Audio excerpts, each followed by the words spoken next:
오늘부터 우리는 서양 철학의 세계를 여행합니다. 사유의 집중을 통한 우리의 생각을 정리합니다. 지금부터 시작합니다. 제목, 지적 대화를 위한 넓고 얕은 지식. 저자 최사장, 출판 웨일북스, 기획 리딩 송진호. 이온론의 세계. 왜 서양 철학은 한계에 봉착했는가? 철학은 언제 시작되었을까? 일반적으로 고대 그리스를 그 출발로 본다. 기원전 5세기 무렵에 탄생한 소크라테스와 그의 제자 플라톤으로부터 진정한 의미의 합리적 사유 활동이 시작되었다는 것이다. 우리는 실제로 학교에서 이렇게 배웠다. 하지만 사실이 아니다. 이것은 서구의 관점일 뿐, 우리가 앞서 살펴본 것처럼 인도와 동양에서도 위대한 스승들이 탄생했고 세계와 자아에 대한 철학적 탐구가 깊이 있게 이루어졌다. 다만 서양과 동양의 차이가 있다면 동양의 철학적 사유가 이론론으로 시작한 반면 서양의 철학적 사유는 이원론으로 시작되어 근대 이후에 이르러서야 이론론으로 발전하는 방향으로 나아갔다는 점이다. 동양과 서양은 각각 나름의 사유 체계를 전개해 나갔고 이를 통해 인류는 정신적 측면과 물질적 측면으로 발전을 이루어낼 수 있었다. 특히 서양의 이론론적 사유는 세계와 자아를 분리하고 각각의 독립적인 실체로 파악함으로써 물질 세계를 기반으로 하는 빠른 성장의 역사를 가능하게 했다. 그것은 이론론이 인간은 주체로, 자연은 대상으로 분전함으로써 인간이 자연을 개발하고 변형하는 것에 정당성을 부여했기 때문이다. 이번 장에서는 특히 서양 철학이 어떻게 이론론으로 출발해서 이론론으로 나아가게 되었는지를 살펴볼 것이다. 이를 위해서 서구 이론론의 기원이라 할 수 있는 플라톤의 등장을 역사적 맥락 속에서 알아보고 이를 계승하고 비판하며 전승되었던 서양 철학의 흐름을 확인할 것이다. 그리고 칸트의 관념론에 이르러 세계와 자아의 분열이 어떻게 극복되었는지를 위대한 스승들의 관점과 접목해서 확인하게 될 것이다.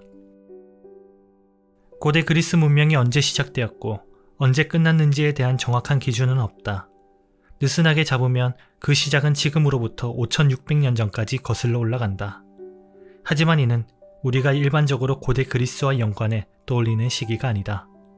어쩐지 사람들이 흰색 옷을 느슨하게 걸친 채 거리에서 토론을 하고 민주제를 발전시켰을 것만 같은 상상 속의 고대 그리스는 그리스 고전기라 부르는 시기다. 이 시기는 기원전 500년 전부터 기원전 323년 전까지 200년 동안의 짧은 기간이다. 서구인에게 그리스 고전기는 매우 중요하게 여겨진다. 그것은 유럽 문명과 문화, 철학, 예술 등 모든 분야가 이때를 모범과 기준으로 삼기 때문이다. 쉽게 말해 오늘날 유럽인은 자신들의 정신적 뿌리가 여기에 있음을 잘 안다. 그래서 그리스 고전기 앞뒤의 역사를 알아두면 서양이라는 절반의 세계를 이해하는 데 큰 도움이 된다. 소크라테스의 생애와 사상. 소크라테스는 기원전 469년에 태어나 기원전 399년 71세의 나이로 죽음에 이르기까지 아테네에서 활동한 철학자다. 서양 철학에 어느 정도 관심이 있는 사람이라면 서양 철학에서 가장 중요한 인물로 플라톤을 꼽겠지만 일반적으로는 소크라테스가 서양 철학을 대표하는 인물로 알려져 있다. 사실 그가 남긴 저서는 없다. 우리가 소크라테스를 매우 위대한 철학자라고 알게 된 것은 모두 그의 제자인 플라톤의 저서에 소크라테스가 그렇게 등장하기 때문이다. 그래서 이것이 문제가 되기도 한다. 소크라테스의 말이 모두 플라톤의 글에서 나온다면 우리는 어디까지가 소크라테스의 진짜 생각이고 어디까지가 플라톤 자신의 목소리인지 구별할 수 없기 때문이다. 오늘날에는 일반적으로 플라톤의 초기 대화편은 그나마 스승의 가르침을 충실히 따르고 있고 후기 대화편으로 갈수록 플라톤이 스승으로부터 벗어나 자신의 사유체계를 전개했다고 본다. 그렇다고 걱정할 건 없다. 이것은 원본에 대한 왜곡으로 보거나 플라톤 저술의 신빙성을 의심하는 근거로 사용할 수는 없다. 확실한 것은 소크라테스와 플라톤의 사유는 단절이 아니라 하나의 흐름이고 완성의 과정이라고 볼 수 있으니 말이다. 기원전 469년 소크라테스는 아테네의 중산층 가정에서 태어났다. 아버지 소프로니코스는 조각가였고 어머니 파이나르테는 산파였다. 소크라테스는 유년 시절 못생긴 외모로 또래 사이에서 종종 놀림을 받았다고 한다. 그를 묘사한 조각상이나 회화에 잘 드러나 있듯 그는 납작한 코에 튀어나온 눈, 불뚝 나온 배, 작은 키를 갖고 있다. 다만 체력이 좋고 인내심이 강했으며 느긋한 성격을 가졌다고 전해진다. 젊은 시절에는 보통의 아테네 청년들처럼 철학, 기하학, 천문학 등을 공부했다. 학처의 대명사로 알려진 아내 크산티페와 세 아들이 있었다.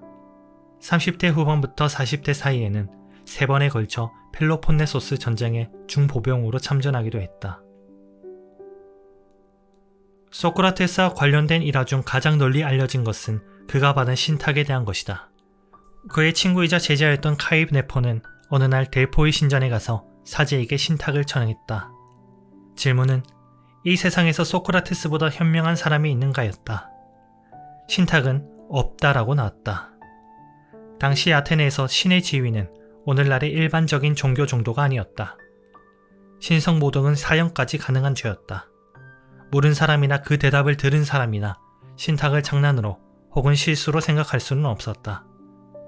카이레폰으로부터 이야기를 전해드는 소크라테스는 이를 진지하게 생각하지 않을 수 없었다. 자신보다 현명한 사람이 없다니 그것은 불가능한 일이었다.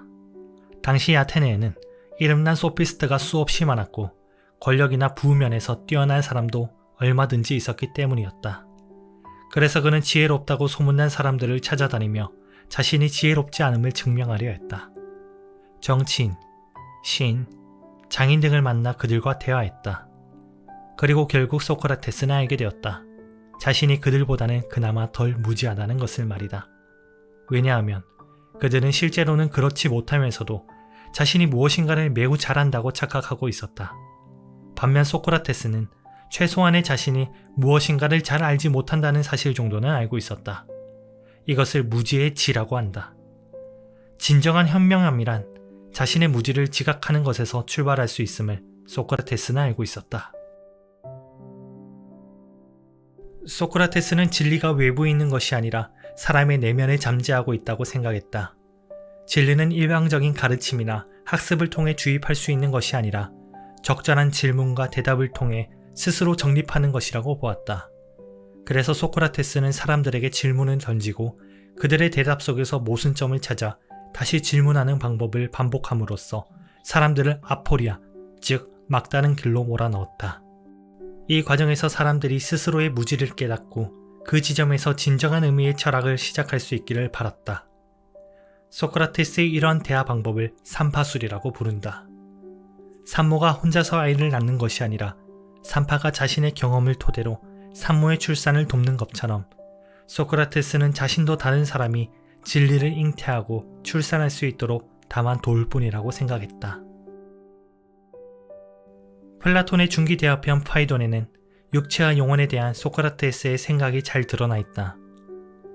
철학자의 영혼은 이성을 따르고 참되고 신적인 것을 바르게 바라봄으로써 쾌락과 고통에 얽매여 있는 감각들로부터 초연해야 하네. 또 철학자의 영혼은 살아있는 동안에 그렇게 살아야 하고 그러다가 죽게 되면 자신의 본성과 같은 곳으로 가서 그곳에 이르러 인간적인 불행에서 벗어나게 되는 것이라고 믿네. 서양 철학이라는 거대한 학문체계의 기여한 측면에서 본다면 소크라테스보다는 플라톤이나 칸트, 헤겔, 하이데거 등을 꼽는 것이 더 합당할지 모른다. 다른 사상가들에 비하면 소크라테스의 사상은 이것이다 라고 말할 것이 전혀 없기 때문이다. 그는 특정 개념을 일관되게 설파하거나 자아와 우주에 대한 거대한 그림을 그려주지 않았다. 그럼에도 우리가 소크라테스를 철학의 모범으로 삼는 것은 그의 삶 때문이다. 그의 삶 전체가 철학자의 삶, 다시 말해 사유하는 인간의 전형을 보여준다. 자신의 철학과 삶을 일치시키는 모범이라는 면에서 소크라테스를 철학의 기원이라 말하기에 부족함이 없는 것이다. 서양 철학의 시작을 소크라테스와 함께 하였습니다. 앞으로 남은 수많은 스승들을 만날 준비를 하십시오. 감사합니다.